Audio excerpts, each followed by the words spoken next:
Assalamualaikum warahmatullahi wabarakatuh. Pertama-tama, marilah kita panjatkan puji syukur kehadirat Allah Subhanahu wa Ta'ala, yang telah memberikan nikmat yang begitu melimpah kepada kita semua, serta kesempatan untuk berkumpul di sini pada kesempatan yang berbahagia ini. Hari ini, marilah kita dengarkan ceramah dari Ustadz kesayangan kita semua, yaitu Ustadz Hanan Attaqi. Waktu dan tempat kami persilahkan. Assalamualaikum warahmatullahi wabarakatuh. Alhamdulillahirabbil alamin. Alhamdulillahilladzi hadana lihada wa ma kunna linahtadiya laula an hadanallah. Asyhadu an la ilaha illallah wahdahu la syarikalah wa asyhadu anna Muhammadan abduhu wa rasuluhu la nabiyya ba'dah. Radina billahi rabba wa bi Muhammadin nabiyya wa bil islami dina. Rabbi syrah li sadri wa yassir li amri wahlul 'uqdatan min lisani yafqahu qawli. Teman-teman sekalian, para pemuda Bandung dan sekitarnya, ya, pemuda Bandung dan sekitarnya yang dirahmati Allah Subhanahu wa Ta'ala. Pada malam ini adalah perjumpaan pertama kita setelah Ramadan. Dan untuk pertama-tama saya ingin mengucapkan kullu am wa antum bi khair. Taqabbalallahu minna wa minkum salihal a'mal. Semoga ibadah-ibadah yang kita kerjakan di bulan Ramadan menjadi ibadah yang akan memudahkan segala urusan kita sepanjang tahun ke depan. Teman-teman, dalam halaqah ataupun kajian nongkrong di masjid kita pada malam ini, pertama-tama saya ingin merefresh semangat dan niat kita bahwa duduk di dalam majelis ilmu atau nongkrong di masjid seperti ini adalah salah satu bentuk tajdidul iman, memperbaharui iman. Salah satu bentuk dari recharging iman, nge-recharge kembali iman kita kepada Allah Subhanahu wa Ta'ala. Karena al-imanu yazidu wa yanqus, iman itu naik turun, sehingga ketika kita membiarkan iman itu nggak dicas dalam beberapa waktu, maka iman yang lemah, iman yang sedang turun itu akan berpengaruh kepada amal kita. Jadi modal beramal itu bukan fisik, bukan waktu, bukan juga harta. Bukan fisik, bukan waktu, bukan sekedar memiliki kelebihan harta. Bukan itu modal amal. Jadi ada orang yang gak sanggup ke masjid, itu bukan karena dia lemah fisiknya. Ada orang yang tidak sanggup baca Al-Quran, bukan karena dia gak punya waktu. Ada orang yang gak sanggup untuk memberi makan anak yatim, bukan karena dia nggak punya harta. Ada orang yang nggak sempat untuk melakukan sholat berjamaah, bukan karena dia sibuk dan dia lagi banyak kerjaan. Tetapi semua kebaikan yang tidak bisa dilakukan itu sebabnya karena imannya sedang lemah. Kalau imannya lagi kuat, maka keterbatasan fisik tidak akan menjadi excuse. Saya sering cerita, ada orang yang datang ke masjid bolak-balik, padahal fisiknya lemah. Misalnya kakek-kakek, yang rumahnya jauh dari masjid, yang tenaganya sudah mulai lemah, bahkan kakinya gemetar untuk berjalan. Di beberapa masjid di Bandung ada yang untuk masuk ke dalam masjid harus naik tangga yang lumayan tinggi, kayak Masjid Al-Murabbi misalnya di daerah Setrasari, atau Masjid Istiqomah, atau Masjid Ukhuwah ya. Jadi untuk masuk ke dalam masjid dia harus naik tangga. Tapi kakek ini selalu istiqomah ke masjid walaupun fisiknya lemah. Sedangkan kita anak muda yang fisiknya kuat, yang insya Allah gak akan gemetaran kaki kita kalau naik tangga, ternyata gak sanggup ke masjid seistiqomah kakek ini. Itu menjadi bukti penyebab dari kita tidak beramal bukan soal kuatnya fisik, tapi soal iman. Begitu juga dengan masalah keluangan waktu, masalah kelapangan rezeki, dan lain-lain. Faktor-faktor yang saya sebutkan tadi itu bukan alasan utama seseorang tidak baik dalam beramal. Alasan utama dan yang paling mempengaruhi amal kita itu adalah kondisi iman. Sehingga kalau kita ingin lebih baik lagi dalam amal solih, ingin lebih sempurna lagi dalam ibadah, hal yang harus kita lakukan adalah kita harus rajin-rajin charging iman, memperbaharui iman. Dan charging iman yang paling baik itu dengan cara duduk di dalam majelis ilmu ataupun mendengar nasihat-nasihat yang baik. Itulah kenapa majelis ilmu itu penting dan diadakan secara rutin. Kenapa banyak banget sih kajian-kajian keislaman? Bukan sekedar untuk nambah wawasan sebetulnya. Karena kalau sekedar untuk nambah wawasan, kita bisa baca sendiri. Kalau sekedar untuk nambah wawasan, kita bisa nonton YouTube. Tapi efek kepada hati dan iman itu beda dengan kita duduk di dalam majelis ilmu. Apalagi kita datang dengan persiapan yang baik. Sebelum datang ke majelis ilmu, mandi dulu misalnya. Memang ngaruh Ustadz, ngaruh. Sama kayak kita datang Jumatan dalam keadaan udah mandi, udah bersih-bersih, pakai pakaian yang baik. Kecuali buat teman-teman yang memang gak mungkin melakukan ini karena datang ke majelis ilmu sambil pulang kuliah, pulang kerja, it's okay. Tapi buat kita yang mungkin masih bisa, maka kita persiapkan sebaik mungkin. Hadir dalam majelis ilmu dengan outfit terbaik, dengan kondisi yang nyaman, udah segar, udah mandi, udah relax, bahkan pakai parfum. Karena itu adab duduk dalam majelis ilmu itu memakai parfum agar malaikat di sebelah kita nyaman, termasuk teman yang di sebelah kita. Nah, ini adalah adab yang membuat nanti ilmu itu akan berpengaruh kepada keimanan kita. Kalau cuman sekedar untuk dapatin wawasan, teman-teman udah pasti seringlah mengakses konten-konten di YouTube ataupun di platform-platform sosial media yang lain. Teman-teman bisa aja baca sendiri di Google atau di e-book kalau nggak baca buku yang hard copy. Tapi majelis ilmu punya keajaiban lain dari sekedar berbagi wawasan. Dia ada keberkahan di dalamnya. Yang kita tahu hadisnya, ketika orang berkumpul untuk mencari ilmu dan berzikir kepada Allah, maka malaikat akan menaungi mereka dan berselawat untuk mereka. Itu nggak didapatkan di dalam cara-cara yang lain selain duduk di dalam majelis ilmu. Ternyata iman juga berpengaruh bukan hanya kepada amal kita, tapi iman juga berpengaruh kepada perilaku kita. Dalam Islam iman itu core. Dia itu asalah, dia itu akar dari banyak hal dalam hidup kita.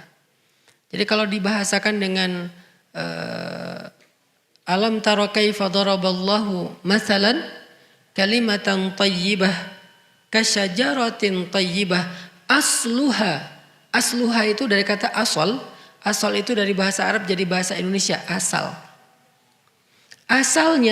asal itu artinya pokoknya atau akarnya. Asluha sabit, akarnya asalnya sangat kuat. Apa akar yang sangat kuat ini? Kata ulama tafsir, iman. Jadi sebuah pohon, maka kekuatan itu terletak kepada akar. Kalau akarnya kuat, gimana pun angin mengguncangkan pohon itu, menggoyangkan pohon tersebut, maka pohon itu tidak akan roboh atau tumbang karena akarnya kuat. Akar itu juga yang akan memberikan nutrisi kepada seluruh pohon itu, mulai dari batangnya, dahannya, daunnya, buahnya, dan seterusnya. Dari akar. Makanya yang pertama Allah bahas asluha, akarnya, yaitu iman. Ini bahasa analogi atau permisalan di dalam Al-Quran. Kalau kita misalnya memiliki akar iman yang ditanam di dalam hati itu dengan kondisi yang baik, maka insya Allah akar ini akan menyerap ilmu, akan menyerap zikrullah, akan menyerap energi-energi yang baik, akan menyerap semua nutrisi yang baik, lalu disebarkan ke seluruh diri kita dan kehidupan kita. Saya nggak bilang tubuh kita ya, karena hati yang dimaksud di sini bukan organ. Maka akar ini akan mengalirkan, akan menyebarkan nutrisi kebaikan ke seluruh diri kita dan kehidupan kita. Tapi begitu akar ini keropos, begitu akar ini rusak, begitu akar ini nggak kuat, lemah karena cuma satu akar, maka kondisi diri kita dan kehidupan kita juga akan berpengaruh kepada yang tidak baik. Itulah kenapa iman itu harus di-refresh. Dia berpengaruh bukan hanya kepada amal solih atau ibadah. Dia bahkan berpengaruh kepada perilaku kita.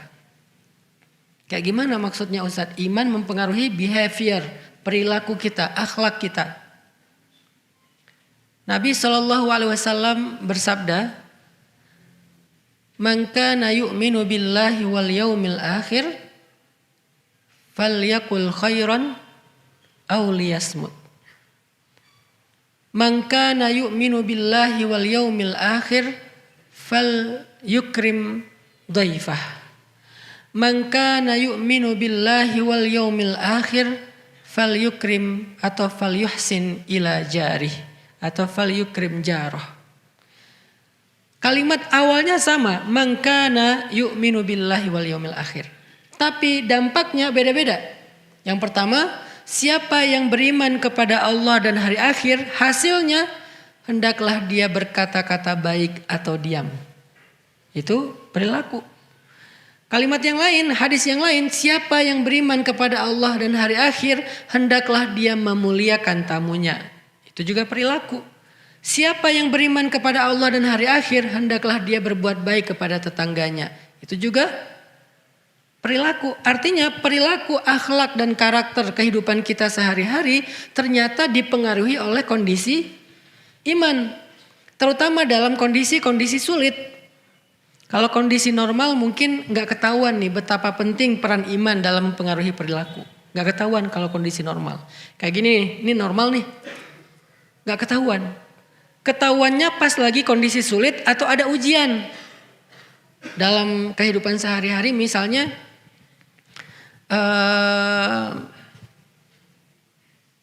perilaku kita di dalam rumah. Itu sangat dipengaruhi oleh iman. Seorang suami kepada istri, sesabar apa suami kepada istri tergantung iman. Sesayang apa suami kepada istri tergantung iman. Selembut apa suami kepada istri tergantung iman. Bukan tergantung kita orang mana. Jangan sampai saya kan orangnya kayak gini. Saya itu dari Sumatera. Saya itu orang Makassar. Saya itu orang Surabaya, Jawa Timur. Saya orang Madura, saya orang Aceh, saya orang Medan nih. Bentar. Coba lihat, Umar itu orang apa? Umar itu orang Quraisy. Dari suku Khuza'ah. Orang yang sangat keras dan kasar. Jadi kalau alasannya saya orang Medan, Umar mungkin lebih Medan dari kita. Sebelum ada iman. Saya orang Madura, Umar mungkin lebih Madura dari kita. Saya orang Aceh, Umar lebih Aceh dari kita. Saya orang misalnya Surabaya, apapun lah alasan background suku, Umar lebih daripada kita dalam urusan keras, kasar. Makanya dikenallah Umar dengan orang yang ghalidun syadid, orang yang kasar dan keras. Atau mungkin kehidupan kita di masa lalu, saya emang anak jalanan, saya tinggal di terminal, saya gaulnya di jalan, orang jalan emang kayak gini. Umar itu lebih jalan daripada kita. Sebelum ada iman. Tetapi setelah iman, dia menjadi orang yang paling lembut terhadap istrinya di rumah. Dan kita mendengar kan kisah bagaimana Umar dimarahi istri diam aja.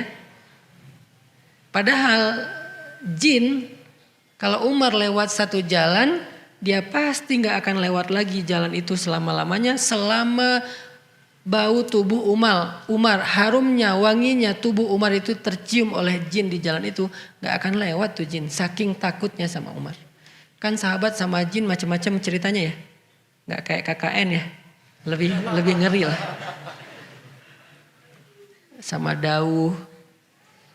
Sama siapa lagi itu mah. Ada jin yang dikejar sama sahabat sampai jin itu lompat ke pagar dan jatuh. Gak ada kan film kayak gitu. Jin dikejar sahabat, loncat pagar, kesandung jatuh. Ada jin yang apa istilahnya tuh, dilipat-lipat sama sahabat, kayak dilecekin sama sahabat. Kalau bahasa orang Jawa diuyel-uyel sama sahabat, ada yang digituin. Ada jin yang dipukul sama sahabat sampai buta matanya. Kalau Umar nggak usah fisik, aroma tubuhnya Umar aja jin udah lari. Saking takutnya jin sama Umar. Kok takut? Apa sih yang ditakuti dari Umar? Ghalidun syadid, kasar dan kerasnya Umar. Bukan hanya iman ya. Kalau iman kenapa nggak Abu Bakar yang kayak gitu? Karena Abu Bakar secara iman kita tahu nggak ada tandingannya di antara umat Islam setelah Rasulullah kan. Kalau ditimbang kalau ditimbang iman Abu Bakar di satu timbangan, kemudian iman kaum muslimin sepanjang sejarah dari zaman Nabi sampai sekarang di timbangan yang lain, maka iman Abu Bakar itu lebih berat. Jadi pastinya kalau karena alasan kesolehan, Abu Bakar udah lebih soleh daripada Umar pastinya. Walaupun sama-sama soleh. Apa yang ditakuti oleh jin dari Umar yang tidak dialami oleh Abu Bakar, tidak dialami oleh Utsman, tidak dialami oleh sahabat-sahabat yang lain. Itu tadi, bahkan Khalid aja gak ngalamin. Khalid gak gitu sama jin. Jin takut sama Khalid tapi gak segitunya. Khalid bin Walid. Siapa lagi jagoan-jagoannya Nabi? Sa'ad bin Abi Waqqas. Siapa lagi? Banyaklah keren-kerennya sahabat. Pastinya Ali bin Abi Thalib. Ali sebetulnya juga sangat ditakuti jin. Jin mengambil jarak dari Ali itu sekian jauh. Tapi Umar aroma aja ditakutin sama jin. Kenapa? Saking ghalidun syadid, saking keras dan kasarnya Umar, itu jin aja takut dengan kerasnya Umar. Gak bisa mungkin kita jabatan tangan sama Umar aja, tangan kita remuk dan Umar gak sengaja. Oh kenapa? Sampai ada yang patah. Saking kerasnya dan kuatnya Umar, jin takut banget tuh. Tapi orang kayak gini di rumah dimarahin istri, diam aja. Kenapa? Karena iman. Karena Nabi yang nyuruh gitu. Bersikap lemah lembutlah kamu kepada pasanganmu, kepada perempuan. Sehingga ketika perempuan marah, maka Umar bin Khattab akhlaknya terhadap istrinya menjadi baik karena iman di dalam hatinya. Begitu juga dengan perilaku yang di luar rumah. Mulai dari tetangga, mulai dari tamu, mulai dari dan seterusnya. Seperti yang kita pernah dengar kisah. Ada sahabat Ansor yang menyambut tamu di rumahnya. Dengan menghidangkan makanan satu-satunya yang dia punya. Yang bahkan dia dari siang belum makan. Anak-anaknya belum makan kan? Pas malam tamu itu datang ke rumah mereka, mereka hidangkan makanan yang hanya cukup untuk satu orang dewasa. Dihidangkan kepada orang tersebut, lalu tamu itu merasa gak enak hati, ini gimana makannya? Tuan rumah kok gak makan? Terus ini makanannya cuma sedikit, cukup gak kalau saya makan nanti tuan rumah jadi gak makan misalnya. Akhirnya yang punya rumah memadamkan lampu di rumahnya, lalu menemani tamu ini makan dengan cara kecap-kecap seolah-olah ikut makan sampai tamu ini kenyang.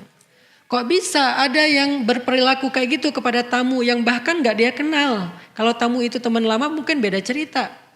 Kalau tamu itu adalah misalnya saudara atau keluarga dekat beda cerita. Ini tamu gak dikenal. Sesama mukmin doang nih modalnya. sesama orang yang beriman. Kok bisa kayak gitu? Karena mukmin itu diantara mereka adalah ikhwah. Innamal mu'minuna, sesungguhnya orang yang beriman itu bersaudara. Jadi dia perlakukan lebih daripada saudara biologisnya, sehingga dia bisa berperilaku seperti itu kepada tamu. Apa dasarnya? Iman. Asluha sabit. Iman itu mempengaruhi perilaku banget.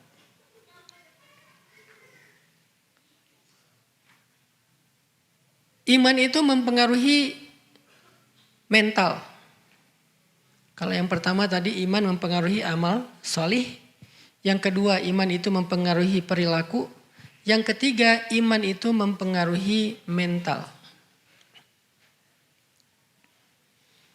Arti mental, kuat enggak kuatnya kita dalam menghadapi masalah, itu tergantung iman. Ada orang yang masalahnya kecil tapi dia bilang, kenapa cuman saya yang diginiin Allah? Allah enggak adil. Saya udah gak kuat lagi, saya pengen mati aja. Dan seterusnya keluh kesah yang seolah-olah dia merasa dialah orang yang paling susah di muka bumi. Sebetulnya dia bukan orang paling susah di muka bumi. Dia lagi lemah iman. Karena kalau dia mau fair, dia mau objektif, pasti dia akan menemukan banyak orang di luar sana yang lebih susah daripada hidupnya. Kehidupan mereka lebih susah daripada kehidupannya tuh banyak di luar sana.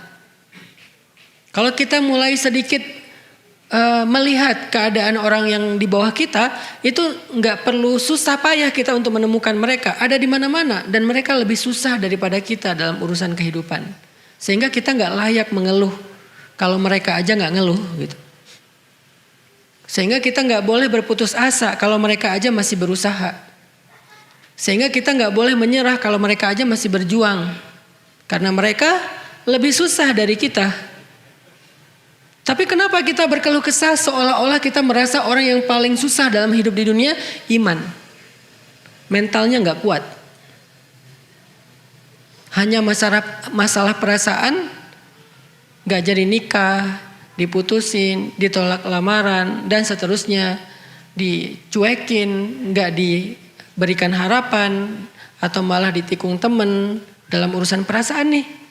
Apa yang menjadikan seseorang bertahan, survive, bahkan kemudian sukses, sementara yang lain hampir bunuh diri, ada yang bahkan bunuh diri terus nggak berhasil. Apa yang membedakan mereka?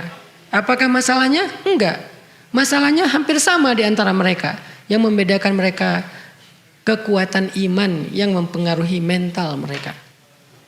Jadi kalau hari ini banyak yang mengalami masalah mental atau mental illness, apapun namanya, mau bipolar, mau skizo, mau apapun namanya, maka harusnya hal yang perlu kita kuatkan adalah akar dari diri kita. Akar dari diri kita itu ada di dalam hati, namanya iman.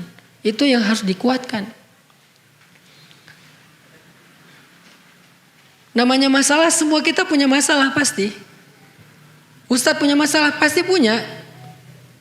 Masalah kita itu setiap hari, cuman ada yang masalahnya pas satu fase masalahnya kayak naik banget, jadi banyak banget masalah kayak nggak beres-beres. Ada aja bertubi-tubi, ada fase yang landai, tapi tetap ada masalah, cuman nggak seperti yang fase tadi.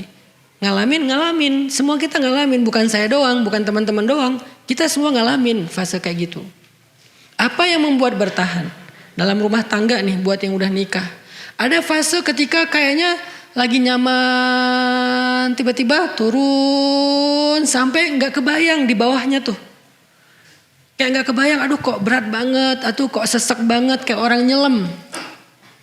Ada kalanya lagi kayak terbang gitu, slow, santai, bisa lihat view yang indah. Ada kalanya turun tapi masih nyaman karena ada di daratan atau di permukaan air. Ada kalanya nyelamnya cuma 5 meter, enak juga. 10 meter, 20 meter, udah mulai kayak ditekan, sesek, sakit kepala, telinga bunyi nguing-nguing, ya. Ada kalanya yang seperti itu, sehingga pengen nyerah, pengen naik ke permukaan cepat-cepat dan ninggalin pasangan kita di bawah. Ada. Apa yang membuat orang bertahan? Iman. Iman kayak gimana maksudnya? Iman yang mengajarkan dia bertahan. Karena iman akan mengatakan, la tai'asu min rahmatillah. Jangan berputus asa dari rahmat Allah. Inna nasrallahi qarib. Pertolongan Allah itu sudah dekat. Bertahan, sabar. Pertolongan Allah itu sudah dekat. Allah itu pasti nolong hambanya yang sabar. Gak mungkin dianggurin, gak mungkin ditinggalin, gak mungkin dicuekin, itu gak mungkin. Iman yang bilang kayak gitu, gak mungkin. Ketika kita mengatakan, kok bisa sih Allah ninggalin saya? Pasti bukan iman yang ngomong itu. Yang ngomong itu siapa? Syak, keraguan. Kan lawannya iman keraguan kan?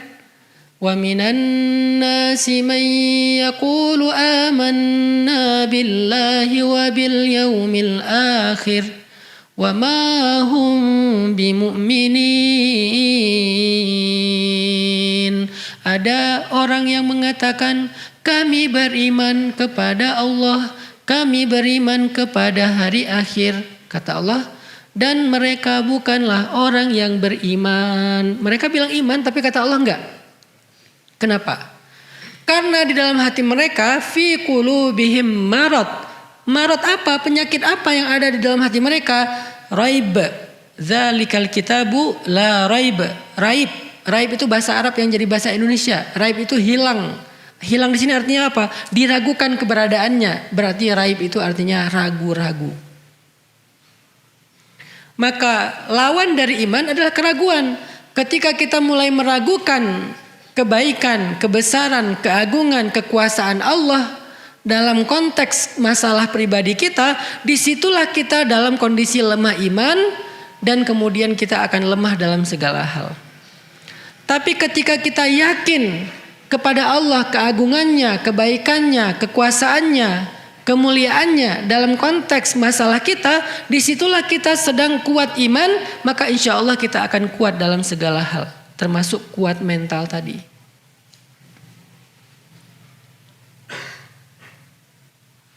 Yang pernah saya alamin itu salah satunya adalah ujian dalam masalah keluarga misalnya. Itu kalau misalnya nggak kuat itu udah selesai. Tapi karena kita bertahan, pokoknya saya nggak akan pernah ninggalin pasangan saya. Pokoknya saya nggak akan berhenti untuk memberikan nafkah terbaik kepada pasangan saya. Gimana pun cara berjuangnya, mau berdarah-darah, mau kayak gimana, terus bertahan. Dan setelah beberapa waktu, Allah yang menentukan waktunya, bukan kita ya. Jangan sampai saya akan bertahan tapi dengan syarat setahun. Setelah setahun berarti ini salah Allah nih. Kan saya udah sabar. Bukan kita yang menentukan waktunya. Makanya ketika para sahabat bertanya, mata nasrullah, kapan datangnya pertolongan Allah? Allah tetap gak jawab besok. Allah tetap gak jawab nanti malam. Allah tetap gak jawab besok pagi atau kapan waktu yang spesifik, yang jelas gitu. Enggak. Allah bilangnya ala inna nasrullahi qarib. Udah dekat. Kenapa bahasanya dekat? Enggak disebutin aja dekat itu berapa lama lagi sih? Sejam? Sehari? Sepekan? Enggak. Karena Allah pengen kita belajar yakin sama Allah. Bukan bertransaksi sama Allah. Kalau Allah bilang angkanya, kita akan bertransaksi. Oke, ya udah saya sabar ya, sehari kan? Tapi karena Allah bilang sebentar lagi, ya udah Allah lebih tahu deh kapan waktunya. Saya ikutin aja flow-nya. Jadi iman yang akan menuntun kita, berbisik kepada kita, memberikan nutrisi dan kekuatan kepada kita dengan kalimat-kalimat iman. Ala inna nasrullahi qarib. La haula wala quwata illa billah. La haula itu bukan kalimat orang yang sedang kaget. La haula wala quwata illa billah. Bukan. La haula kalimat orang yang pasrah. Saya udah gak kuat, saya gak ada daya. Tapi saya masih punya Allah yang maha kuat dan maha kuasa.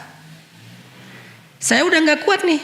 Saya gak ada daya upaya nih. La haula wala quwata. Saya gak punya daya, saya gak punya kekuatan. Wala quwata. Illa tapi billah. Saya masih punya Allah. Itu yang membuat kita bertahan.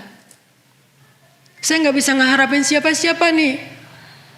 La ahli wala ashabi wala jari wala nas kullun nas fil ard. Saya nggak bisa berharap ke siapa-siapa, nggak keluarga saya, nggak tetangga saya, nggak sahabat saya. Terus gimana dong kalau saya nggak bisa berharap ke siapapun? Hasbi Allah, bukankah cukup bagi saya Allah? Ini yang dibisikin oleh iman kepada kita sehingga kita memiliki kekuatan mental dalam menghadapi masalah kita, teman-teman. Insya Allah kita lanjutkan nanti setelah selesai sholat Isya. Barakallahu fikum. Bismillahirrahmanirrahim. Teman-teman yang dirahmati Allah Subhanahu wa taala, kita lanjutkan pembahasan tentang iman. Karena ini adalah pertemuan pertama kita setelah Lebaran, saya berharap prolog ini bisa menjadi penyemangat buat kita untuk selalu hadir dalam kajian-kajian kita ke depannya. Bukan hanya di Masjid Nurul Falah, nanti juga kita adakan kalau memang sudah waktunya, sudah siap di pesantren Cilengkrang, kemudian juga di masjid-masjid yang lain. Kita tadi membahas bagaimana iman itu mempengaruhi amal kita, ibadah kita. Termasuk kayak orang yang bersedekah. Orang yang bersedekah itu berapa jumlah sedekahnya itu tergantung iman. Kalau dia yakin sama hadis Nabi, iman itu kan artinya yakin dan percaya ya. Kalau dia percaya, kata Nabi, demi Allah tidak akan berkurang harta karena sedekah. Semakin dia yakin dengan kalimat itu ya semakin dia sedekahnya semaksimal yang dia bisa, walaupun tetap ada fikihnya. Jangan sampai kita memberikan sesuatu yang menjadi hak waris kita, menjadi hak keluarga kita, sampai kemudian keluarga kita kelaparan, kecuali dengan seizin mereka. Kayak cerita sahabat tadi ya, yang ngasih makan kepada tamu dengan seizin istrinya. Tapi kalau enggak dengan seizin istrinya, dia zalim kepada keluarganya. Yang jadi pelajaran adalah kadang-kadang kita punya kelebihan rezeki pun tapi merasa sayang untuk diberikan. Dan kita merasa kalau udah sedekah itu uang kita berkurang.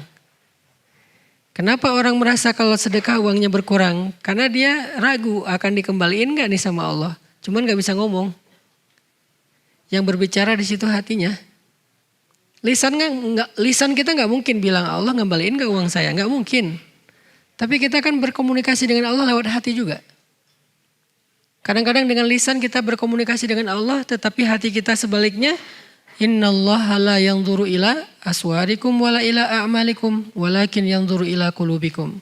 Allah itu berkomunikasi dengan kita bukan dengan fisik dulu, bukan zahir dulu, tapi hati kita. Jadi kalau lisan kita bilang amanna, hati kita bilang ragu, maka Allah bilang wa ma hum bimu'minin. Kenapa kita kayak ragu-ragu mau sedekah? Karena kita pikir ini dibalikin gak ya, dibalikin gak ya? Buktiin deh, buktiin sendiri. Saya nggak akan minta nih pakai apa, sini kasih, saya nggak akan minta gitu. Buktiin sendiri-sendiri aja deh. Karena kita masing-masing punya cara sendiri, buktiin aja sendiri. Gimana kalau kita ngasih, nggak lama tuh, nggak lama, cepet banget. Berapa jumlahnya? Jangan tanya saya, Allah lebih tahu. Saya nggak berani menjanjikan angkanya, karena bisa dikonversi dalam bentuk angka, bisa dikonversi dalam bentuk kehidupan, bahagia, hidayah, bisa juga untuk keluarga, anak kita, dan yang lebih baik lagi dikonversinya di akhirat. Jangan semuanya pengen diambil di dunia, terus akhirat kita sisanya apa? Kan kita nggak hidup sekali doang, teman-teman. Kita hidup tuh 2 kali, mati yang sekali, hidup 2 kali. Dan dalam kehidupan kita di akhirat, kita juga butuh bekal seperti kehidupan di dunia. Tapi karena kehidupan di dunia ini kita nggak lama, bekalnya nggak banyak-banyak amat. Sedangkan kehidupan akhirat lama, susah, udah nggak bisa ikhtiar lagi. Di dunia kita masih bisa ikhtiar nih, di akhirat kita tinggal make yang di dunia, udah nggak bisa diikhtiarkan lagi. Itulah kenapa butuh bekal akhirat. Jangan semuanya pengen dihabisin di dunia. Kali 700 kali lipat. Kita sedekah 1000, pengen balik 700.000. Kok baliknya cuma 100.000? Kan 600.000-nya di akhirat. Karena kita butuh di akhirat itu lebih banyak daripada butuh di dunia. Kecuali di akhirat ada lapangan pekerjaan. Masih ada proyek-proyekan, masih bisa dagang. Masalahnya di akhirat gak ada itu, adanya cuma nikmat dan kesusahan. Orang yang nikmat artinya dia mendapatkan rahmat Allah dan Allah merahmati dia karena amal-amal dia. Ini biar lengkap nih kalimatnya. Dia tidak mendapatkan nikmat karena amalnya, tetapi dia mendapatkan nikmat karena rahmat Allah. Masuk surga karena rahmat Allah, tetapi Allah merahmati yang beramal. Kan gitu. Kita nggak masuk surga karena sholat. Kita nggak masuk surga karena sedekah, karena puasa, karena amal solih. Kita masuk surga karena rahmat Allah. Ya, terus pertanyaannya, siapa yang Allah rahmati? Yang beramal solih. Gimana Allah merahmati yang berbuat dosa, maksiat dan zolim? Kalau gitu di mana keadilan Allah? Kalau Allah sama-sama merahmati yang zolim sama yang terzolimi. Orang menyakiti kita, kemudian maaf nih bahasa lebih vulgar lagi. Seorang koruptor, seorang begal, seorang perampok yang belum bertobat nih ceritanya. Mengambil hak orang lain, merampas hak orang lain, menyakiti orang lain, sama masuk surganya dengan korbannya. Terus di mana keadilan Allah? Kecuali dia sudah bertaubat.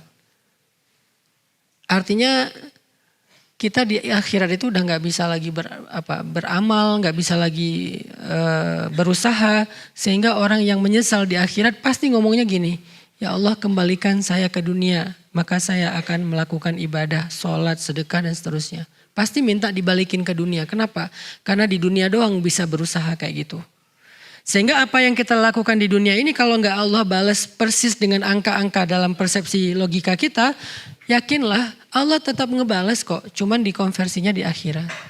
Sebagian dikasih ke dunia sesuai dengan kebutuhan kita. Dan Allah lebih tahu kok kebutuhan kita. Tapi yang pasti Allah balas. Dan seringnya sih cara Allah berhitung itu lebih baik daripada cara kita. Kita berhitung dikali sekian, Allah mengalinya lebih dari itu dan tidak ada batas. Seringnya kayak gitu sih. Iman yang menyuruh kita melakukan itu. Berpengaruh kepada ibadah. Kenapa kita berpuasa? Karena Allah memanggil ya ayyuhalladzina amanu. Wahai orang yang beriman. Orang yang beriman yang bisa berpuasa. Kalau nahan lapar dan haus, banyak orang yang bisa. Tapi berpuasa dengan makna yang utuh hanya orang yang beriman. Panjang lagi nanti tuh ceritanya tentang bab itu. Tahun depan deh kita bahas di bulan Ramadan. Insya Allah kalau ada umur dan kesempatan. Jadi iman mempengaruhi amal. Kalau kita amalnya lagi lemah, pasti imannya lagi lemah. Coba segera tajdid iman kita, perbaharui iman kita. Refresh iman kita. Kalau ibarat akar, siram lagi tuh akar. Kasih pupuk. Tapi kadang ada orang yang ketika dia amalnya lagi drop, dia nggak tahu mau ngapain. Terus nanya, Ustadz gimana ya biar semangat beribadah? Sederhana jawabannya, tajdid iman kamu. Perbaharui iman kamu. Itu berlaku untuk semua kita. Cuman Rasulullah yang imannya stabil. Setelah Rasulullah bahkan sahabat pun imannya naik turun. Cuman naik turunnya sahabat tuh gini. Naik turunnya kita gini. Udah naik masih nurun sebetulnya. Orang yang normal naik turunnya gini. Kita naik turunnya gini. Apa naik turun kayak gini tuh? Kalau lagi turun yang wajib aja ditinggalin. Kalau lagi naik cuman yang wajib-wajib aja. Kalau yang normal, kalau lagi naik yang sunnah. Kalau lagi turun yang wajib tetap terjaga. Kalau sahabat lagi turun sunnah. Kalau lagi naik sunnahnya lebih dari itu. Artinya gak ada orang yang imannya benar-benar naiknya tuh naik tanpa turun itu kecuali Rasulullah Sallallahu Alaihi Wasallam. Selain itu ya naik turun, cuman model grafiknya unik-unik. Sebaik-baik naik turunnya ya grafiknya para sahabat. Setiap hari imannya naik, turun tetapi mengarah ke atas. Kita kalau bisa kayak gini nih, itu udah keren sih. Naik amal soleh yang sunnah-sunnah ditambah. Pas turun yang wajib gak ditinggalin. Kalau pas turun yang wajib ditinggalin, pas naik yang wajib dikerjain itu juga gak khusyuk-khusyuk amat. Ya udah pasti kayak gini nih. Ke arah ke bawah. Lagi naik nih imannya. Mulai sholat wajib. Naik iman sholat wajib. Kebayang gak lagi turun? Karena harusnya turun iman sholat wajib. Naik iman sholat sunnah. Naik iman baca Al-Ikhlas. Kebayang gak turunnya? Lagi alhamdulillah lagi semangat nih. Qul huwallahu ahad. Naik iman. Turunnya baca kitab yang lain kali ya. Nah ini artinya iman mempengaruhi ibadah. Iman mempengaruhi perilaku tadi. Kayak misalnya Abu Bakar pernah marah sama orang. Gara-gara apa marah? Gara-gara ya wajar sih marah. Gara-gara orang itu memfitnah putri kesayangan Abu Bakar dengan fitnah yang keji, yaitu selingkuh atau zina. Lebih parahnya lagi, orang itu ternyata selama ini sering dibantu sama Abu Bakar. Seringnya bukan berarti seminggu sekali, hampir setiap hari dibantu sama Abu Bakar. Dibantu ini, dibantu itu, terus saja. Bahkan bisa dibilang dia udah kayak dinafkahi Abu Bakar tuh. Tega-teganya memfitnah Aisyah. Marah Abu Bakar, sumpah demi Allah saya gak akan bantu dia lagi. Wajar sih, kalau kita mungkin lebih dari itu. Karena anaknya difitnah. Ternyata turun ayat menegur Abu Bakar. Apakah kamu gak suka jika Allah memaafkan kesalahanmu? Maka maafkanlah. Kalau pengen dimaafin sama Allah. Langsung pas dengar ayat itu Abu Bakar mengatakan bala ya Rob, tentu ya Allah saya suka kalau saya dimaafkan. Kalau dosa saya diampuni maka saya akan maafkan. Pulang ke rumah ngambil semua yang baik-baik, gandum terbaik, korma terbaik, apalagi roti terbaik diambil, baju terbaik dibawa ke rumah orang tersebut, dia hadiahkan, dia sedekahkan, dia bilang kalau kamu butuh apa-apa bilang ke saya, mulai hari ini saya akan memberikan kamu kebaikan 2 kali lipat daripada sebelumnya. Apa yang membuat Abu Bakar mampu memaafkan bahkan kemudian berbuat baik kepada orang tersebut? Iman. Iman gimana? Iman percaya dengan perintah Allah, dengan seruan Allah di dalam Al-Quran dan tidak ada di dalamnya kecuali kebaikan. Allah yang nyuruh. Allah yang nyuruh maafin, udah maafin. Kalau Allah bilang jangan maafin ya gak maafin. Ini kita kebalik, yang Allah suruh apa? Perangi, yang Allah suruh cegah, yang Allah suruh hindari, malah kita bela. Yang Allah suruh sayangi, malah kita abaikan. Ini kan kebalik, makanya hidup kita susah, hidup kita banyak keanehan. Sekarang penyakit muncul macam-macam penyakit. Karena kita membiarkan apa yang Allah marah. LGBT, korupsi, kriminal, anak muda di jalan bawa senjata tajam, nebas siapapun yang dia temui menjadi kebanggaan. Parah pokoknya. Sehingga butuh ada dakwah kayak gini, ngajak anak muda balik ke masjid. Sebelum pandemi kan udah mulai agak melandai nih kriminalitas ya. Gak ada begal segala macam kan ya. Tapi gara-gara 2 tahun gak ada pengajian, gak ada solusi selain pengajian dan masjid. Peraturan gak bisa, susah. Makanya selain mengandalkan pemerintah, mengandalkan aturan penegak hukum, salah satu yang perlu sangat diandalkan selain itu juga adalah masjid dan dakwah. Pembinaan umat. Tapi kalau pembinaan umat ini malah dicurigai, dihalang-halangi, dibubarkan. Nah ini berarti dia gak ada niat baik untuk Indonesia. Dia membiarkan Indonesia semakin kelam. Butuh tajdid iman, karena perilaku itu tergantung iman. Di jalan, kenapa sekarang banyak adegan orang ribut? Keserempet dikit ribut. Motor nabrak mobil lari, kan mobil susah ngejar. Dia gak percaya kalau kita nabrak mobil, mobilnya lecet, dia rugi 20.000 beli kumpon, kita akan dibalas sama Allah senilai itu. Mungkin lebih dari itu kalau dia doanya lebih parah. Rugi ya Allah saya 20.000, balikin 2 juta. Kan ngeri tuh.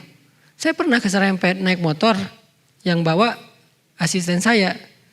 Karena mobil di depan yang bawa ibu-ibu, mungkin dia juga terlalu dekat, gimana-gimana kita yang nabrak, kita yang salah lah ya. Tiba-tiba nabrak pakai ban depan kan, cuman ngegores-gores biasa lah, pakai kumpon yang putih, gak usah yang merah juga beres sebetulnya. Tapi si ibu minta KTP, mana KTP-nya? Bu, saya tanggung jawab, kalau perlu saya cariin kumpon sekarang nih. Enggak, saya minta KTP, buat apa? Takut masnya lari. Kalau lari, saya tadi udah lari. Kalau mau lari, saya udah lari. Ibu gak bakal ngejar saya. Orang saya naik motor, macet lagi tuh daerah Setiabudi.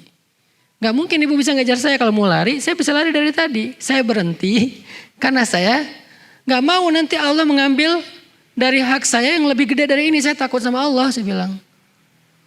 Akhirnya dia tahu kalau saya ustadz, akhirnya minta maaf, udah beres, damai.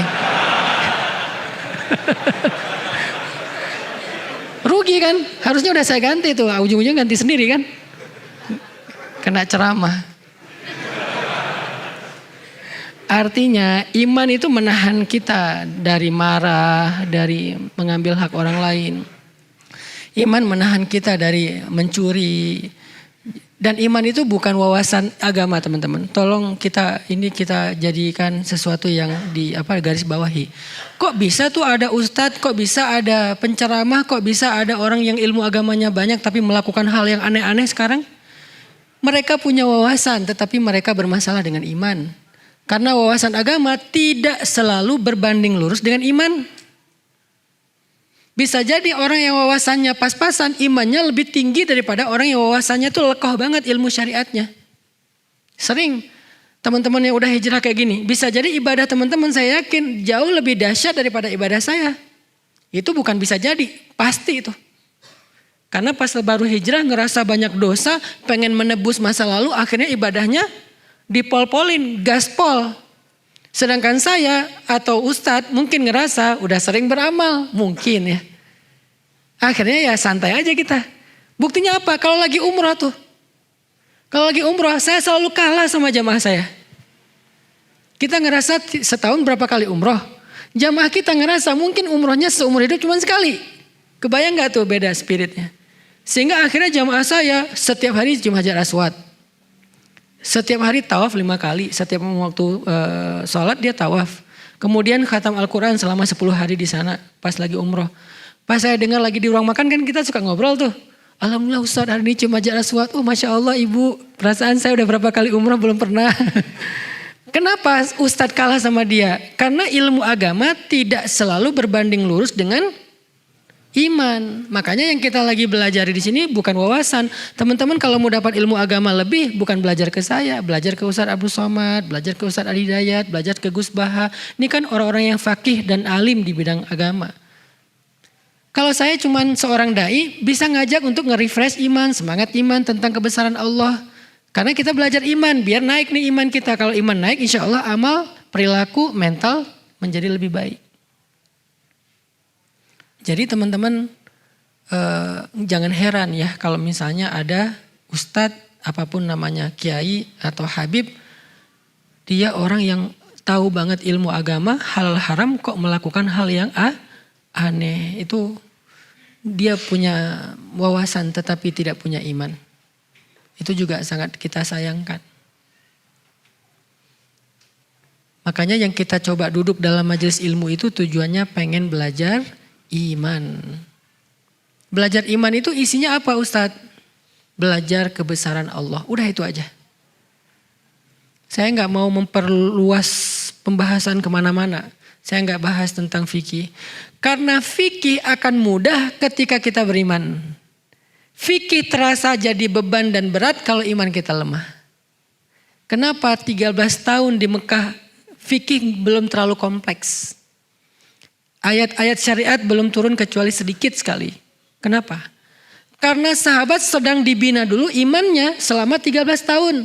Begitu nanti sampai ke Madinah hijrah, turun ayat syariat, ini boleh, ini nggak boleh, ini halal, ini haram, ini lakukan, ini tinggalkan. Semuanya menjadi mudah buat mereka hasil dari kekuatan iman selama 13 tahun. Tapi kalau dibalik fasenya, baru belajar langsung, baru masuk Islam langsung, lakukan ini, berat, nggak akan kuat. Muncullah, Islam mah beban. Saya nggak berani hijrah, belum siap. Saya belum siap untuk ini, belum siap untuk itu. Yang belum siap itu bukan apa-apa, imannya yang belum siap. Maka yuk kita belajar iman supaya buruan bisa siap.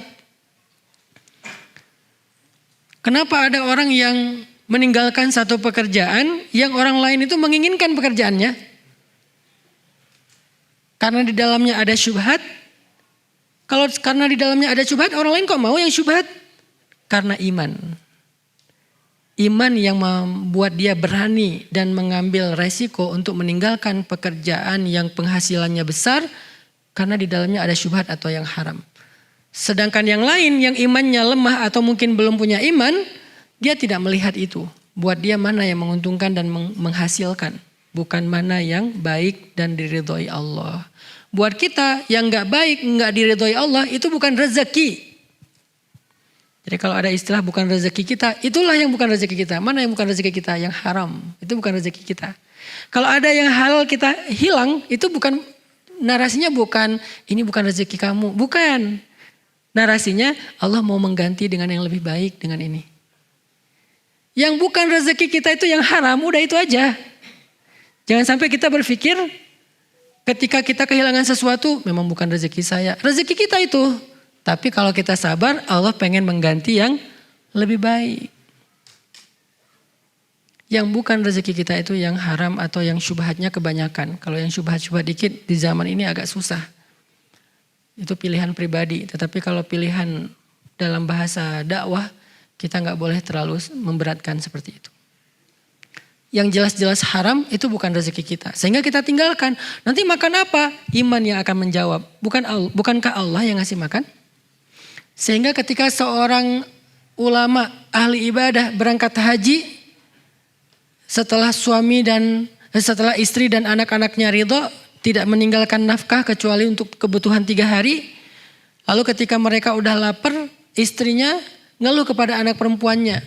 Kamu sih yang menyemangati ayah buat haji. Akhirnya sekarang kita gak tahu mau makan apa, gak ada yang menafkahi kita. Anak perempuannya yang solehan nanya kepada ibunya. Ya ummah, wahai ibu. Ayah kita itu ar-razzaq atau akilur rizki. Pemberi rezeki atau pemakan rezeki. Ayah itu pemakan rezeki atau pemberi rezeki. Kata ibunya, ya sama dengan kita, akilur rezeki. Dia pemakan rezeki, sama dengan kita, bukan razak, bukan pemberi rezeki. Kalau gitu wahai ummah, pemakan rezeki telah pergi, tetapi pemberi rezeki tidak akan pernah meninggalkan kita. Ini kalimat iman yang membuat seseorang kuat. Yang saya sering kali bilang, kenapa Ustadz berangkat ke Mesir padahal gak punya modal apa-apa, bahkan gak bawa uang serupiah pun. Iman yang mengatakan ke saya, yang ngasih saya makan di Indonesia dengan yang ngasih saya makan di Mesir, Allahnya sama. Berangkat aja. Tapi setelah ikhtiar maksimal ya, ikhtiar ngumpulin duit, akhirnya ada duit habis buat pakai beli visa dan tiket. Udah gak ada lagi sisa. Ya udah berangkat karena udah azam, sudah ikhtiarnya maksimal. Fa idza faraghta fansab wa ila rabbika farghab. Iman yang nyuruh kita teman-teman. Memaafkan iman yang nyuruh kita. Menyambung silaturahim yang terputus, iman juga yang nyuruh. Kalau pakai hawa nafsu dan ego nih, nggak bakal kita kayak gitu. Misalnya pakai ego nih, ada keluarga besar karena silaturahim kan berlakunya dalam keluarga kan. Ada keluarga kita, apa sepupu atau paman atau ponakan atau ipar atau siapapun lah keluarga besar. Ada yang kita nggak srek sama dia, terus sempat ribut, udah gitu putus hubungan. Nggak ada di grup keluarga besar, kemudian nggak pernah chat, nggak mau tahu, kalau lebaran nggak mau ketemu, dan seterusnya lah, terputus. Kita orang yang merasa marah sama dia ngerasa nggak akan rela saya nyambung silaturahim sama dia. Dia jahat banget sama saya, jahat sama keluarga saya, jahat sama ibu saya, jahat sama istri saya. Pokoknya saya udah nggak nganggap dia lagi nih. Keluarga. Tapi karena ada hadis qudsi di mana Allah berfirman ketika amal manusia dinaikkan kepada Allah setiap hari Senin dan hari Kamis dan setiap pagi dan petang. Maka kemudian Allah berfirman, amhilu hadzain hatta yastaliha. Anziru hadzain hatta yastaliha.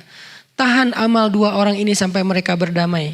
Kalau mereka masih terputus silaturahim, amal mereka tergantung antara langit dan bumi. Kalau mereka wafat, meninggal dalam keadaan silaturahimnya masih terputus, maka amalannya akan berguguran, tidak bernilai di mata Allah. Karena kita yakin dengan itu, kita paksakan diri kita, kita lawan ego kita datang menyambung orang yang memutuskan kita di antara keluarga. Sil man qata'aka, sambunglah orang yang memutuskanmu. Jadi silaturahim itu bukan bertamu teman-teman.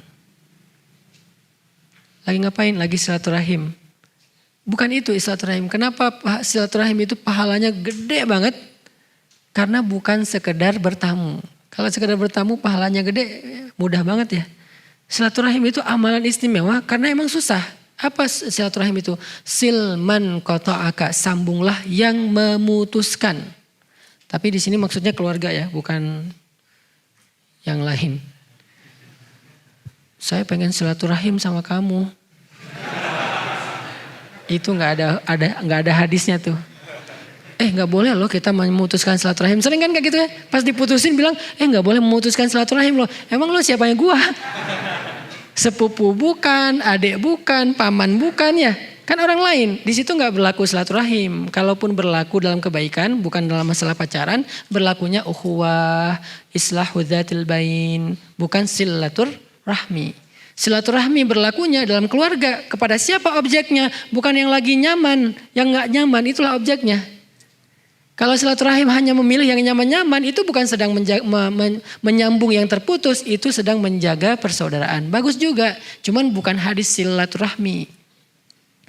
Silaturahmi itu atau silaturahim itu hadisnya silman qata'aka, sambung yang memutuskanmu. Datang kita ke dia, walaupun dia yang memutuskan kita. Setelah datang ternyata dia nggak membuka pintu, minimal tanggung jawab kita sudah tertunaikan. Sehingga amal kita terangkat kepada Allah. Tinggal amal dia yang tergantung di antara langit dan bumi. Kita mah enggak.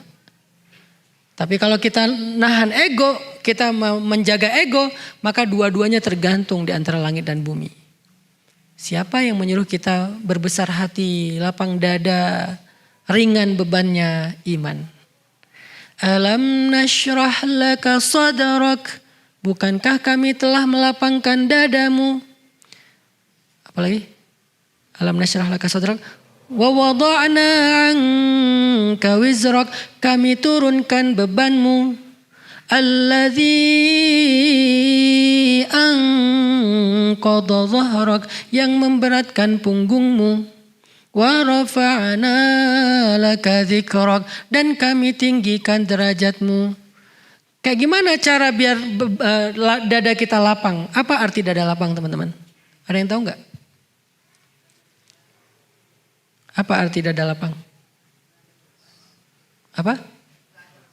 Gak ada beban? Bukan. Karena kalau ada ikhlas, beda.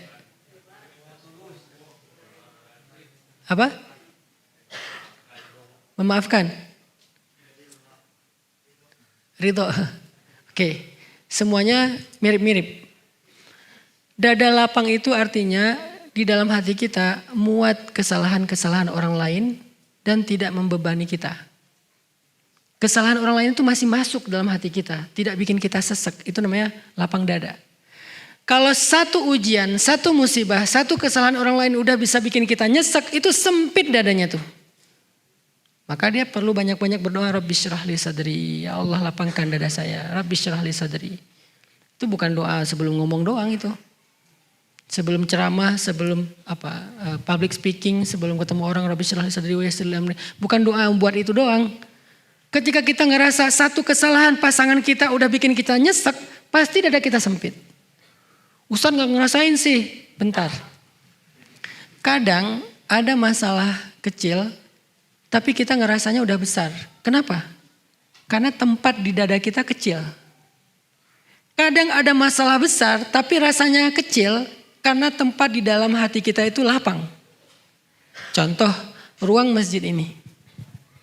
Ruang masjid ini kalau diisi 1000 orang, kira-kira gak usah 1000 orang deh. Diisi 100 orang ruang masjid ini. Diisi 100 orang kira-kira rasanya gimana? Nyaman atau sempit? Ini kira-kira berapa orang sini? Lebih kan 100? Sempit gak? Sempit. Kalau sempit tuh duduknya gini. Ini masih bisa duduk lapang, santai. Oke, gak usah 100 orang. 50 orang, sempit gak masjid ini? Bisa selonjoran gak? Kalau 50 orang. Bisa tidur? Bisa. Disardenin aja gini. Dijajar, di soft. Bisa. 100 orang aja sebetulnya masih bisa tidur. Kalau pakai ukuran soft ya. Tapi mungkin agak ngepas. Coba sekarang kita ambil ruangan toilet. Diisi 50 orang. Ternyata masalahnya bukan berapa besar dan kecil masalah. Tetapi berapa besar ruang di dalam hati kita. Kalau hati kita selapang-lapangan bola, sekian banyak masalah, sekian banyak ujian, sekian banyak kesalahan, masih kerasa lapang. Bukan masalah besar. Tapi karena hati kita sempit sesempit toilet, 2-3 masalah itu udah sesek tuh. Makanya orang yang alam nasyrah laka sadrak berarti orang yang siap dengan berbagai macam masalah karena dadanya lapang. Nabi itu syarhus sadar banget. Lapang banget dadanya. Sehingga beliau gak mudah terganggu dengan omongan orang-orang lain. Yang buat Nabi sedih itu bukan celaan mereka. Nabi gak terpengaruh dengan celaan mereka. Orang Quraisy mencela beliau, menghina beliau, memfitnah beliau. Itu gak ngaruh kepada hati beliau. Yang bikin beliau sedih, mereka gak beriman, menolak kebenaran. Itu yang bikin Nabi sedih. Nabi sedih untuk mereka, bukan untuk dirinya. Jadi jangan pernah, Nabi juga kan sedih Ustaz kalau dicela. Enggak. Kata siapa Nabi sedih kalau dicela? Nabi sedih kepada orang yang mencela, bukan karena celaannya. Kalau kita sedih karena celaannya, orang itu celaka, senang kita. Nabi sedih karena tahu orang yang mencela itu akan celaka. Yang dicela itu kekasih Allah. Dan Allah tuh gak ridho banget kekasihnya dicela. Sama kayak kita, kekasih kita dicela, keluarga kita, orang yang kita sayangi dicela. Kita gak ridho, apalagi Allah. Nabi takut itu sama orang itu. Kasihan dia mencela saya. Ntar kalau Allah marah gimana? Kasihan dia menghina saya. Ntar kalau Allah murka gimana? Nabi kasihan sama dia makanya sedih. Bukan karena beliau dicela. Jadi jangan pakai dalil Nabi juga kan sedih kalau dicela. Enggak sedih Nabi itu kalau dicela. Kok bisa sih Nabi nahan? Kok bisa sih Nabi kuat dengan semua perilaku enggak nyaman di sekitarnya? Karena syarhus sadar, lapang dada Nabi itu. Bagaimana Nabi kok bisa lapang dadanya? Baca satu surat sebelum surat itu. Surat Ad-Duha. Ma wadda'aka rabbuka wa ma qala. Allah enggak pernah ninggalin kamu. Itu modalnya ya, yakin iman. Alam yajidka yatiman fa'awa wa wajadaka dhallan fahada wa wajadaka ailan fa'aghna. Itu iman. Jadi surat Ad-Duha Allah lagi ngajarin Nabi tentang iman, percaya, berserah sama Allah. Hasilnya surat Al-Insyirah atau Asyarah, lapang dada. Menjadi ringan beban di punggungnya. Kita belum apa-apa udah kebeban. Beban itu artinya tanggung jawab. Baru dikasih tanggung jawab sedikit udah merasa aduh saya gak sanggup. Baru dikasih amanah dakwah sedikit, aduh saya gak mampu. Kenapa kita ngerasa lemah dan tidak sanggup mengambil beban? Karena kita tidak percaya Allah. Kalau kita percaya Allah kita ambil tuh beban. Di dalam dakwah pemuda hijrah saya udah sering mentarbiyah para santri-santri tarbiyah. Kalau Allah kasih kita beban ambil aja. Nanti Allah mampukan. Kayak sekarang sekolah rimba gratis. Orang heran, sekolah gratis Ustaz. Gratis, benar-benar gratis, benar-benar gratis. Pendaftarannya aja gak ada biaya. Apalagi pembangunan, SPP gak ada itu. Sekarang udah masuk angkatan kedua. Beban gak? Beban lah. Terus beban itu saya timpakan ke guru. Enggak juga lah, guru mah tetap profesional. Di atas UMR. Gak boleh gurunya mentang-mentang yayasan dapat beban sekolah gratis, ya guru ikhlas aja ya. Kan kita sekolah gratis. Saya gak mau gitu. Terus siapa yang ambil beban? Saya bersama tim saya di yayasan. Kita harus ambil beban ini. Biar saya yang cari nafkahnya. Mereka biar fokus mengajar. Anak-anak biar fokus belajar. Saya cari nafkah sebagai ayah misalnya. Anak saya belajar, istri saya yang penting ngurus rumah, ayahnya cari nafkah. Kan kita sebagai laki-laki kan gitu kan, rijal. Salah satu di antara karakteristik rijal, cowok, kesatria, kuwatut tahammul, kuat mengangkat beban. Makin besar beban yang dia angkat berarti dia kesatria sejati. Kalau kita bilang kita kesatria tapi gak ada beban dalam hidup yang kita angkat, kita bukan kesatria, kita manusia biasa. Sampai kapan Ustadz? Ada yang bilang gini, biasanya sih cuma tahun pertama doang untuk branding, engagement. Nanti tahun kedua mulai bayar, tahun kesekian bayarnya mahal. Sampai saat ini saya masih berpikir, insya Allah selama saya mampu dan saya yakin Allah akan memampukan, itu akan gratis saja sampai kuliah. Saya pengen membuktikan ya, sekolah gratis yang berkualitas itu bisa kita wujudkan kok dengan dakwah. Tapi berkualitas bukan berarti gratis terus cuma pakai garasi orang, nggak ada tuh. Gratis berkualitas. Lahannya 9 hektar. Kemudian konsepnya alam, setiap anak dikasih 1 kapling tanah buat mereka farming. Nanti kita sedang cari domba-domba yang bagus buat 1 anak tuh megang 1 domba. Jadi namanya farming dan mengurus ternak itu bukan simulasi pas lagi mau menjelang liburan doang sesekali. Terus masuk dalam foto, ini sekolah kami ada program ini. Enggak, setiap hari ada. Saya bilang kepada kepala sekolah, kalau boleh saya meminta setiap hari ada farming. Setiap hari, karena itulah pendidikan sejatinya, bukan cuma teori. Ini kita lagi nyari vendor yang cocok buat bikin kolam renang. Coba, sekolah gratis ada kolam renang. Kolam ikan 2. Kemudian ada ternak domba, ada ternak ayam, ada farming, 1 orang 1 kapling. Kalau lagi panen, mereka ambil itu daun sayur dari kaplingnya, bawa pulang ke rumah hadiah buat ibu. Mama, Umi, ibu, ini hadiah dari aku, dari kebun di sekolah. Gratis, gak bayar. Dapat telur kampung dari ayam yang diternak, bawa pulang ayam, pakai pita, ikat. Mama pulang sekolah bawa hadiah. Mana sekolah kayak gitu coba? Yang bayar sekian puluh juta aja belum tentu bisa kayak gitu kan? Akhirnya karena di sekolah gak ada program kayak gitu, pergi ke mall. Ke PVJ cuman mau ngasih makan kelinci. Bayar pula. Udah kita yang ngasih makan bayar. Tapi kan namanya juga objek wisata ya, wajar. Nah, ada berkuda, ada stable. Ada stable sendiri, bisa berkuda sendiri. Silakan. Di program nanti jadwalnya biar teratur. Belajar berkuda gratis. Coba teman-teman sekali berkuda bayar berapa? Gak usah di jauh-jauh Cisangkuy deh. 1 putaran doang. Yang ada kuda yang dikasih pelana yang bendera Amerika itu. 1 putaran 50.000. Itu bukan belajar berkuda. Itu lagi pengen tahu rasanya naik kuda. Gak jadi bisa berkuda. Kalau di kita emang dilatih sama seorang pelatih berkuda sampai anak-anak ini harapannya kelas 6 SD nanti target saya. Mereka itu udah bisa berkuda dengan gallop, udah canter, udah lari. Udah benar-benar bisa berkuda. Karena itu bukan atlet ya, itu skill wajibnya cowok. Khususnya cowok, kalau cewek sunnah boleh. Kalau bisa lebih bagus, gak bisa gak apa-apa. Cowok harus. Berenang, harus bisa berenang. Gratis. Itu namanya beban. Kok Ustaz ngambil kayak gitu sementara finansial pemuda hijrah juga gak gede-gede amat, belum tentu siap sekian tahun. Saya punya keyakinan kalau kita udah ambil beban, Allah akan kuatkan. Kekuatan pundak kita ini tergantung beban yang kita pikul dalam konteks agama. Sehingga kalau kita gak berani ngambil beban ya kita selamanya ngerasa belum siap, belum mampu, gak bisa dan seterusnya. Begitu kita ambil beban tiba-tiba sanggup. Itu yang saya lakukan dalam keluarga. Ketika ada keluarga misalnya saudara, ipar, sepupu dan seterusnya ada kebutuhan apa, kita coba ambil bebannya, ya udah nggak apa-apa nanti biar saya aja.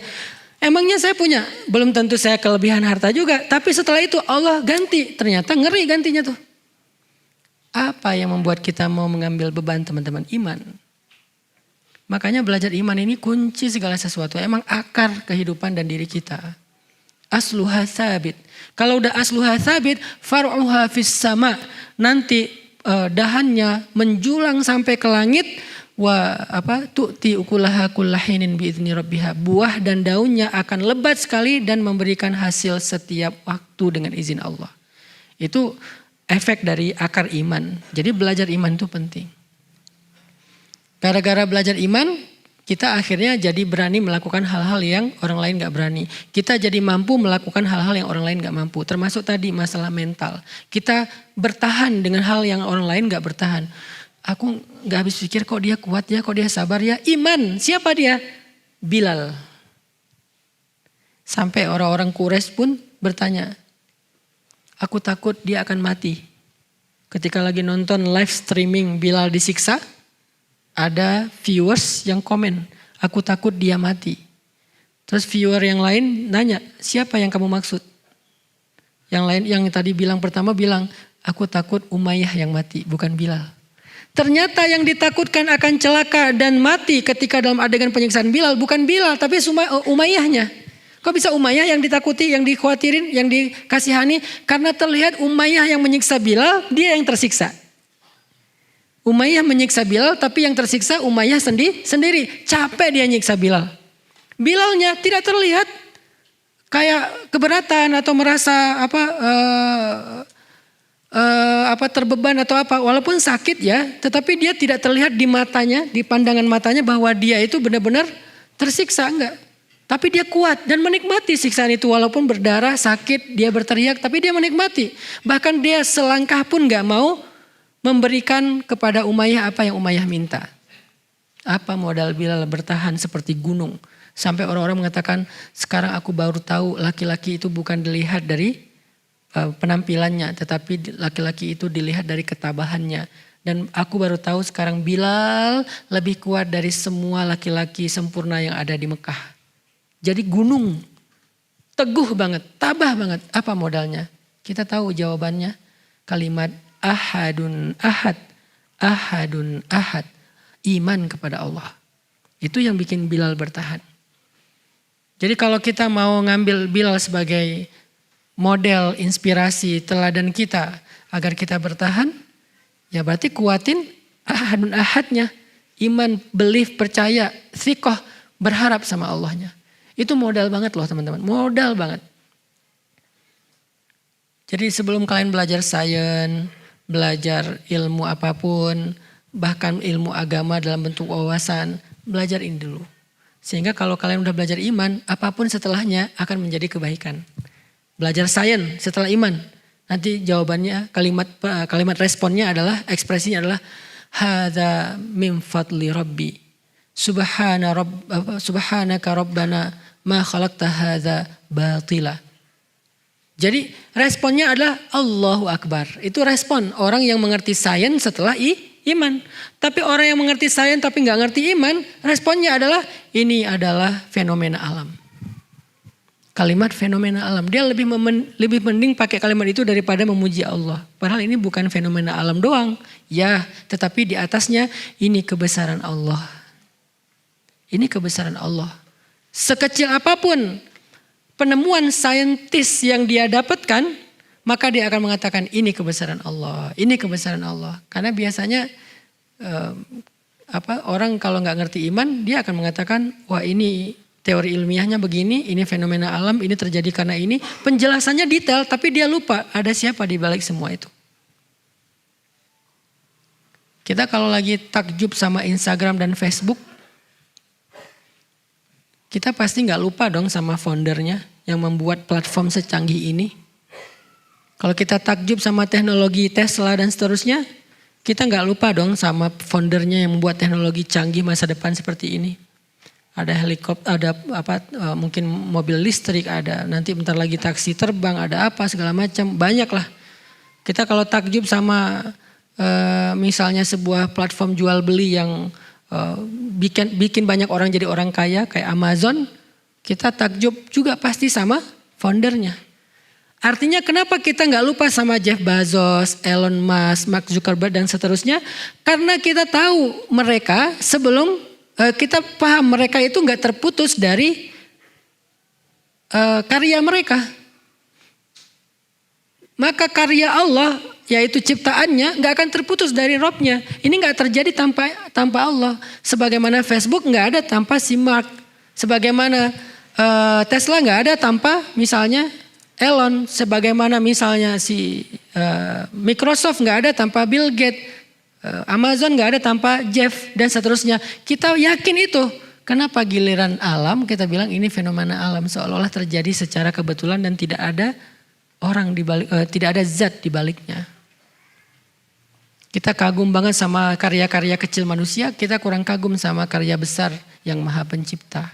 Itu iman. Makanya belajar iman dulu sebelum apapun. Jadilah mukmin dulu. Termasuk jadi pengusaha, apalagi pengusaha, modalnya iman banget itu. Kalau nggak karena modal iman, kemungkinannya satu, dia nggak akan bertahan. Kemungkinan kedua, kalau dia sukses, dia akan jadi orang yang sombong dan lupa diri. Kalau belum sukses nggak akan bertahan, setelah sukses lupa diri dan sombong. Tapi kalau dia beriman sebelum sukses, dia akan bertahan sampai dia sukses. Kalau setelah sukses, dia menjadi orang yang paling bermanfaat untuk orang lain dan tidak lupa kepada Allah. Hadza min fadli rabbi. Belajar iman. Bagaimana cara kita belajar iman teman-teman? Belajar iman duduk dalam majelis ilmu, mendengarkan nasihat-nasihat tentang Allah. Jadi kita nongkrong ini lagi ngomongin siapa nih? Ngomongin Allah. Kita nggak ngomongin artis, kita nggak ngomongin tentang berita yang lagi viral, kita nggak ngomongin tentang diri kita lagi ngomongin tentang Allah. Itu tujuan kita duduk dalam majelis ilmu. Semua tema saya bisa dibilang itu sebetulnya tema akidah, cuman dalam konteks-konteks yang berbeda. Jomblo fisabilillah itu akidah banget itu. Kok bisa Ustaz? Kan ada statementnya. Serahkan aja hatinya kepada Allah. Biar Allah yang menggenggam hatinya. Jadi jangan kamu yang genggam. Putusin, udah gitu serahin sama Allah. Itu kan ilmu akidah. Karena akidah itu solusi. Iman itu solusi. Kalau bukan karena kita yakin sama Allah, gak berani juga kita mutusin ya. Nanti kalau jadi sama yang lain gimana? Nanti kalau dia berubah pikiran gimana? Allah yang menjaga hatinya. Tapi terjadi Ustadz, setelah diputusin jadi sama yang lain. Artinya Allah memang pengen ngasih kamu yang lebih baik dari dia. Emang kamu lebih tahu dari Allah? Allahu ya'lamu wa antum la ta'lamun. Allah lebih tahu dan kamu gak tahu. Mana? Ya sabar. Kapan? Ala inna nasrullahi qarib. Bentar lagi, tunggu. Lagi disiapin yang terbaik. Kamu juga persiapkan diri biar gak jomplang gitu. Dia udah baik, kamunya gak benar. Kasihan dia. Kamu udah baik, dia belum siap. Kasihan kamu. Lagi disiapin sama Allah. Ada waktunya nanti. Memang bisa Ustaz. Saya mah yakinnya 100% bisa, itu udah pasti itu. Teori akidah itu udah gak ada 1%, 0,0 sekian persen pun gak ada keraguan. 100% benar udah. Lebih benar daripada kita yakin batu dilempar ke langit, jatuh ke bumi secara gravitasi. Lebih dari itu. Itu kita yakinnya ada sisa ragu gak? Kalau kita lempar barang nih. Ini saya lepaskan jatuh ke tanah gak nih? Masih ada yang meragukan? Kayak gitu aja kita yakinnya 100%. Gara-gara gaya gravitasi. Harusnya kepada Allah kita lebih yakin daripada kepada gravitasi. Berarti gak boleh ada keraguan secuil pun. Yakin banget. Lebih yakin daripada benda yang saya jatuhkan nanti pasti akan jatuh ke tanah atau ke lantai. Lebih yakin dari itu. Kalau lebih yakin dari itu, falimal ya's. Kenapa berkeluh kesah? Kalau lebih yakin dari itu, kenapa harus berkeluh kesah? Udah tenang aja, ada Allah. Itu kan kalimat yang sering-sering saya ulang-ulangi. Jadi kajian saya dari 2015, apapun judulnya, sebetulnya substansinya itu ilmu tentang akidah. Cuman saya gak suka membahasnya dengan teori rububiyah, uluhiyah, asma, sifat. Kenapa? Karena saya ingin menyederhanakan dan membuatnya mudah untuk kita pahami. Kalau mau bahas kayak gitu bisa. Kita tinggal buka kitab akidah, kita tinggal ikutin kurikulum tentang bab akidah, ma'rifatullah, banyak. Dan kita juga dulu waktu di pondok 6 tahun belajar itu. Terus di Al-Azhar belajar itu juga. Tapi kenapa gak dibahas kayak gitu aja? Kalau dibahas kayak gitu segmentasi saya bukan orang yang baru hijrah dan baru mau hijrah. Tapi segmen saya udah lama belajar akidah dan mereka gak butuh dakwah saya. Yang butuh dakwah saya orang yang pengen pulang ke Allah tapi gak tahu jalan. Mereka tuh pengen pulang sama Allah tapi gak tahu jalan. Jalan yang ditunjukin sama yang lainnya itu gak kebaca sama mereka, ribet. Baca mapnya tapi saya gak ngerti nih mapnya nih apa. Mereka butuh map yang sederhana tapi sampai. Itu kan. Sehingga kita sederhanakan bahasanya. Kebayang gak teman-teman pakai mobil yang di dashboard atau head unitnya itu bahasa Cina. Ada kan yang mobil build up tuh. Bahasa Jepang, bahasa Cina. Mau mencet oke aja kita bingung. Mana nih oke-nya? Kita cari yang paling kecil. Biasanya oke kan 2 huruf tuh. Cari yang simbol-simbolnya sederhana. Klik. Ternyata itu cancel. Bisa juga kayak gitu. Artinya karena kita gak ngerti kita gak bisa pakai. Makanya butuh penterjemah yang bisa menerjemahkan ilmu yang sangat luas, yang sangat istimewa ini dalam bahasa yang sederhana. Ilmunya gak sederhana sih. Teorinya gak sederhana. Tapi harus ada terjemah yang sederhana. Itu yang kenapa saya bicara akidah dalam bahasa yang sederhana. Nanti kita bahas Asmaul Husna misalnya. Gimana cara memahami Al-Quddus dalam konteks anak muda? Gimana memahami Al-Wahhab dalam konteks daily life kita? Gimana memahami tentang Al-Malik dalam konteks kehidupan sehari-hari kita? Itu kan memahaminya tentang akidah, cuman pembahasannya yang harus praktis. Jadi ada action orientednya. Harus bisa langsung diamalkan. Jadi yuk sama-sama kita duduk dalam majelis ini ke depan. Nanti saya serahkan kepada pemuda hijrah mau diadakan 2 minggu sekali atau sebulan sekali. Di hari apa cocoknya, karena sekarang karena udah mulai normal mungkin weekend saya lebih banyak di luar. semalam jam 3 ya, Niko ya, kita baru datang dari Aceh. Ngapain Ustadz ke Aceh? Mau support dakwah Ustadz Amri. Karena di Aceh mau bikin kayak pemuda hijrah tapi namanya Akrab. Movement anak muda, saya support datang ke Aceh. Sekaligus silaturahim keluarga dan sahabat-sahabat. Setelah ini misalnya kemana lagi, itu haknya sahabat-sahabat saya, teman-teman kita yang ada di luar. Bandung karena kita lebih fleksibel, kita bisa weekdays. Mau weekend silahkan nanti ke pesantren. Jangan hanya karena ada kajian saya, ada kajian yang lain juga ketika dibuka hadir. Oh belajar sama Ustadz Aslam, belajar sama Ustadz Imam, belajar sama Ustadz siapa lagi. Karena kita insya Allah punya banyak guru-guru yang akan mengajarkan kita. Belajar tahsin dan Al-Quran sama Syekh Yazin. Sehingga nanti kita terus mengasah iman kita. Kalau bisa pas belajar kayak gitu, minta nasihat iman aja sedikit. Karena belajar tahsin pun ada iman. Apalagi belajar Al-Quran ya. Kan banyak ayat-ayat iman tuh. Belajar syariat pun harus dengan iman. Kalau enggak kita enggak akan sanggup menjalankan syariat. Syariat berkurban bentar lagi. Kalau nggak pakai iman, pasti itu berat tuh. Tapi beli handphone, ringan itu. Handphone iPhone 14 bentar lagi keluar. Yang katanya di belakang juga udah bisa ada touchscreen-nya di belakang. Berapa harganya? Yang paling murahnya 18 juta. Oh murah banget loh. 18 juta. Kalau yang Pro Max 30 juta. Oh dapat yang kayak gini 30 juta. Worth it banget ya. Giliran kambing, domba, cuman 4 juta yang ideal. Kita anggap, maaf ya saya belum sanggup, saya bukan orang yang mampu dan segala macam. Ada aja excuse-nya. Apa masalahnya? Iman, bukan mampu gak mampu. Tapi kalau kita yakin bahwa domba atau sapi yang kita kurbankan di Idul Adha itu gak mungkin sia-sia, gak akan mengurangi harta kita. Udah itu mah ringan banget. Justru yang mengurangi harta kita itu membeli urusan dunia itu kurang harta kita. Benar-benar kurang apalagi elektronik. Saat beli aja udah berkurang. Kendaraan baru beli udah turun.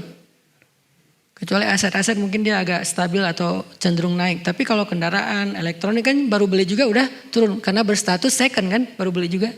Gak lagi berstatus baru. Sejak dibuka wrappingnya atau kotaknya udah berstatus second dan udah langsung turun harganya. Walaupun belum kita install apa-apa. Buka aja nih wrappingnya nih. Udah harganya turun 50 ribu, 100 ribu. Baru buka doang wrappingnya.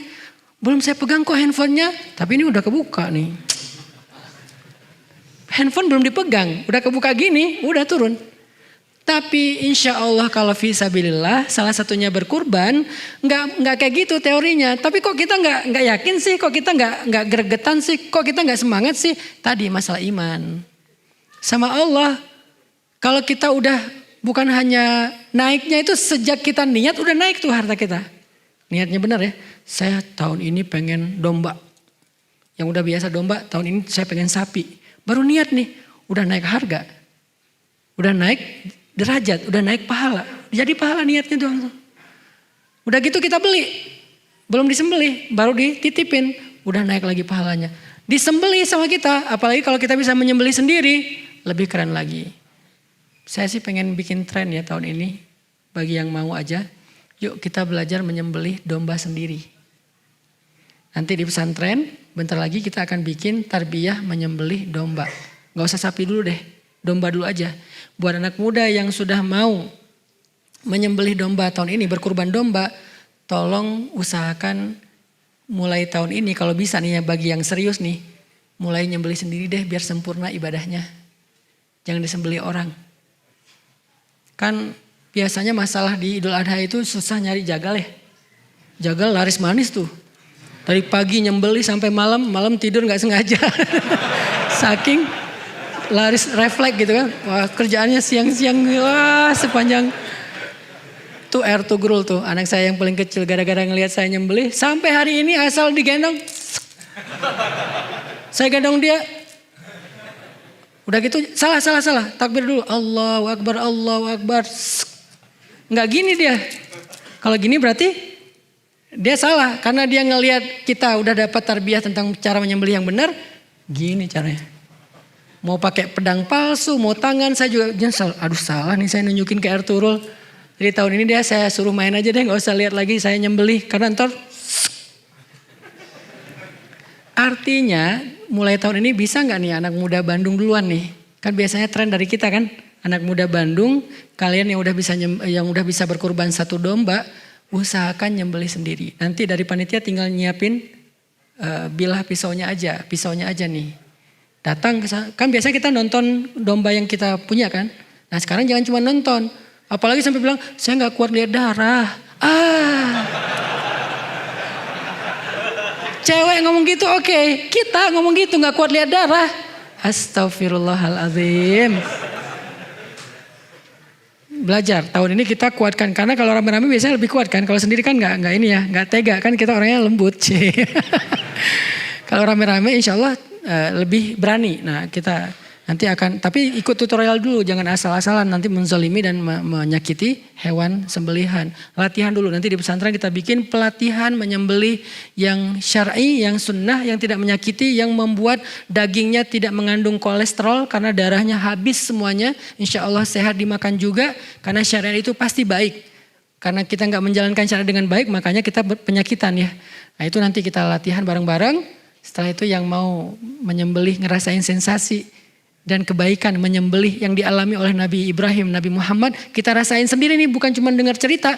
Yuk bareng-bareng kita lakukan tahun ini. Sehingga semuanya bisa menyembelih jadi cowok sejati. Ya. Yang perempuan Ustadz memang bukan kayak gitu syariatnya, makanya titipin ke cowok. Tapi gak ada cowoknya, makanya jangan tolak kalau datang. Ya. Kalau ada yang datang terima. Itu aja, barakallahu fiikum. Bismillahirrahmanirrahim. Ya Allah, ampunkanlah dosa kami. Dosa kami setelah Syawal, mungkin kami tidak seperti Ramadan. Di bulan Ramadan kami rajin ke masjid, di bulan Syawal kami mulai jarang. Di bulan Ramadan kami membaca Al-Quran, di bulan Syawal mungkin sampai hari ini belum khatam. Di bulan Ramadan kami menahan diri dan hawa nafsu, di bulan Syawal kami tidak mampu. Di bulan Ramadan kami rajin itikaf, betah di rumahmu. Tetapi di bulan Syawal kami lebih betah di rumah kami. Ya Allah, maafkan kesalahan kami ya Allah.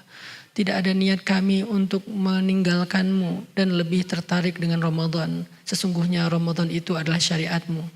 Ramadan telah pergi tetapi engkau bersama dengan kami. Ya Allah, istiqomahkan kami dalam ketaatan seperti bulan Ramadan. Walaupun kami berada di bulan-bulan yang lain. Sehingga ketika kami istiqomah dan dawam, engkau juga akan selalu menemani kami dan merahmati kami. Ya Allah, berkahilah majelis kami ini dengan majelis yang penuh rahmat, yang di dalamnya kami belajar iman tentang engkau. Tambahkanlah iman kami lewat majelis ilmu. Jangan biarkan kami termasuk orang-orang yang ragu kepadamu. Rabbana atina fid dunya hasanah wa fil akhirati hasanah wa qina adzabannar. Walhamdulillahirabbil alamin. Subhanakallahumma wa bihamdika asyhadu an la ilaha illa anta astaghfiruka wa atubu ilaik. Assalamualaikum warahmatullahi wabarakatuh.